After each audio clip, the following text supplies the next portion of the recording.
Now, this is all about, this is the basic classification of unit cell and as to how the unit cell looks. Now, the next point that we need to understand, as to, since we can see that different atoms are actually part, different atoms are occupying different positions in the different unit cells. So it's also important to know and understand as to what is the contribution of each of these atoms towards the unit cell, depending on their position in the unit cell.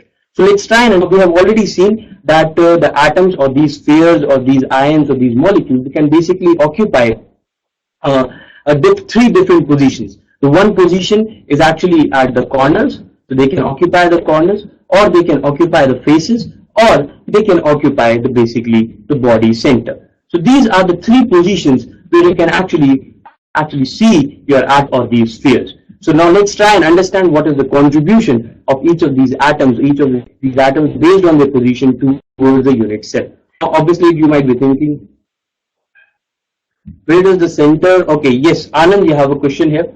Where does center of a sphere lie on a face of a cube, Okay, now that's a very good question. Again, it's basically, you need to now do kind of a mental exercise along with me, a mental imagination.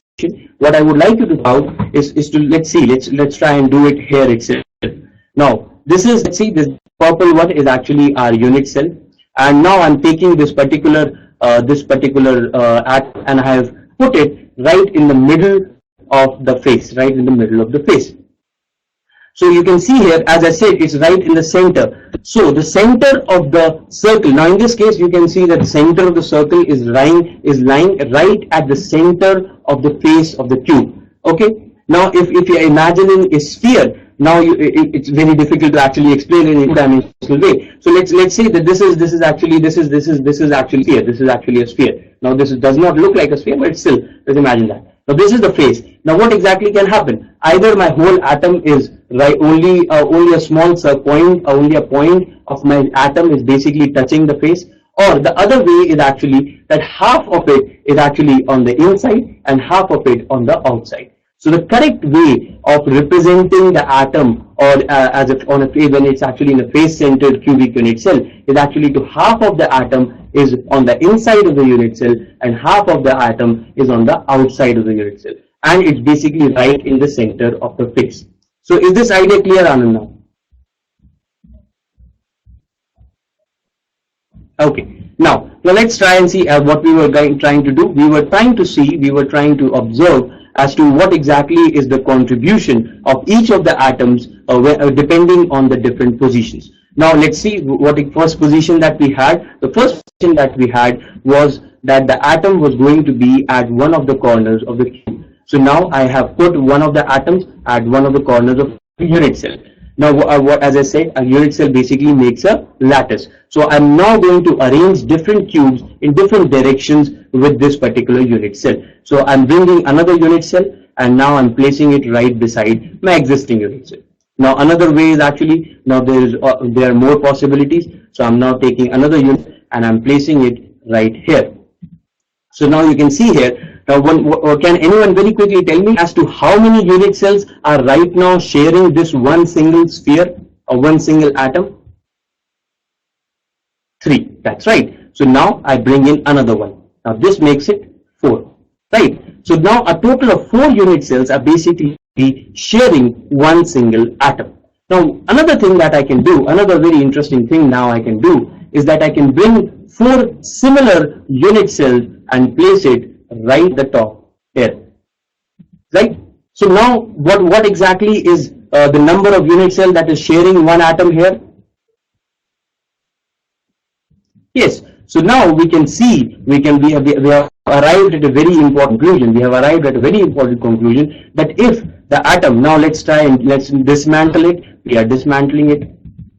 Let's write our conclusion. The conclusion is that when the atom is at a corner, so let's write it here. So corner atom we have. So in a corner atom, one atom is shared by 8 cells, or we can also say that one cell is getting only around 1/8 of the atom. Is this idea clear as to how did we arrive at this conclusion? That for a corner atom, one atom is shared by 8 cells, and now one cell can actually contribute, is basically contributing 1/8 of an atom. Now, the second position that we had observed, this other position that we had observed was the face of the cube. So now let's take the atom and put it right at the face of my unit cell. I put it. Now the next thing is obviously again let's try and prepare our crystal lattice. Let's try and make our crystal lattice. So now I'm placing one of the cubes here. So I placed it here. Another possibility is obviously I can place my cube unit cell here. I can place my unit cell here. Right. And similarly, I can take this whole thing. I can take this whole thing and create my own crystal lattice, a bigger one. But what I can observe here is these four that I have brought in, they are not really contributing, they are not exactly sharing my atom, right? So I can take them apart. So I've taken this one apart. Also, I can see that this green one is also not exactly sharing my atom. So I'm taking this one apart as well.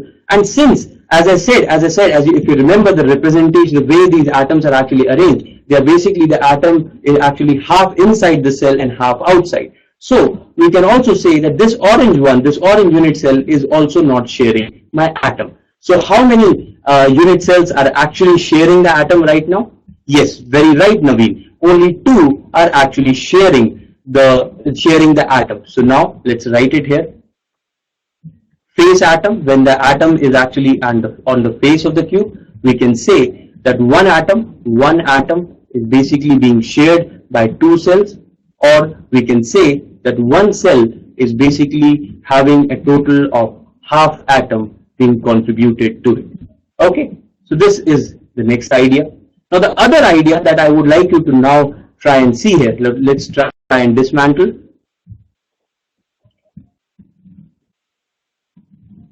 We have dismantled our lattice again. Now what we are going to do is that we are going to create another. Now I want you to wait a little patiently and try and see what exactly is happening, and then we'll try and observe what exactly we can get out of this particular movement of the lattices. Now this seems to be like what we have done already before, right? So let's see what exactly it leads to. Now this is my whole crystal lattice where one atom is actually being shared by 4 cubes or 8 unit cells. But another thing that I would now like you to observe here is that if I presume that this white one, this solid one, is one single unit cell. So obviously, as I said, the different parameters define a unit cell. So if I larger edges, then in that case I would have a bigger unit cell. So now I'm taking this unit cell and I'm placing it here. So what you can observe here is that now single atom is actually right inside one single unit cell. Is this visible now? Can you see that particular picture, that the atom is basically right now inside the unit cell? Yes.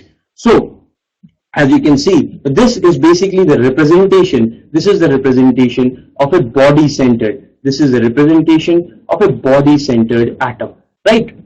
Can anyone very quickly tell me as to what will be the situation as to how many cells are exactly sharing the body-centered atom? How many cells are sharing the body-centered atom? That's right, only one.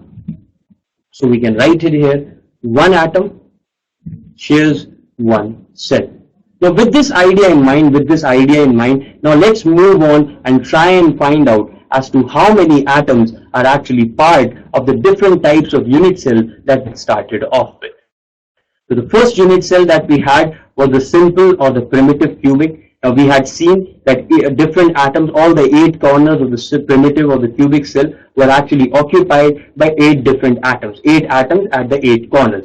So we have number of atoms at the different corners, and each corner atom, we have already arrived at this conclusion, each corner atom contributes only 1/8 of its portion to one unit cell.